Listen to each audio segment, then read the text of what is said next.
Hello people, welcome back to my channel. ఇదైతే Saturday evening blog అండి. అలా ఆ రోజు సాయంత్రం రోజు టీ పెట్టుకుని మనం ఇంట్లో చేసుకున్న బొరుగులు తింటుంటే వచ్చే ఆనందమే వేరు కదా. చాలా బాగుండిందండి. ఆ రోజు అయితే సాటర్డే ఈవినింగ్ నాన్న ఎక్కడికో బయటకు వెళ్ళారు. నేను, అమ్మ, అక్క ఇంకా రక్షిత ఉన్నామన్నమాట ఇంట్లో. సరే నేను టీ పెట్టుకుందామంటే అక్క బొరుగులు ఉన్నాయంటే ఇంక సరే బొరుగులు మిక్చర్ చేసుకుందాం, ఎందుకు అలాగే ఖాళీగా తినడం అనేసి అనుకున్నామంట. వీళ్ళు ఎంతమంది బొరుగులు టీలో వేసుకొని తాగుతారు చెప్పండి. నాకు మా అక్కకైతే చిన్నప్పుడు చాలా ఇష్టం అనమాట. ఇప్పుడు కూడా కాకపోతే ఈరోజు అయితే బొరుగులు ఇలా కారంగా చేసుకొని తిందామని ఫిక్స్ అయ్యామన్నమాట.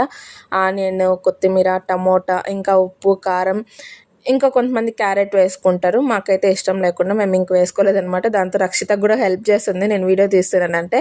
రక్షితకి అయితే కారం లేకుండా వేసి ఇచ్చాము. ఇంకా మేమైతే కారం వేసుకొని తిన్నామన్నమాట. చాలా బాగుంది.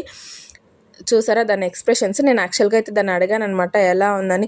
ఓ సూపర్ నైస్ అని చెప్పింది. కాకపోతే వెనకాల టీవీ సౌండ్ వల్ల నేను ఇంకేం పెట్టలేకపోయాను. నేనైతే టీ విత్ బొరుగులు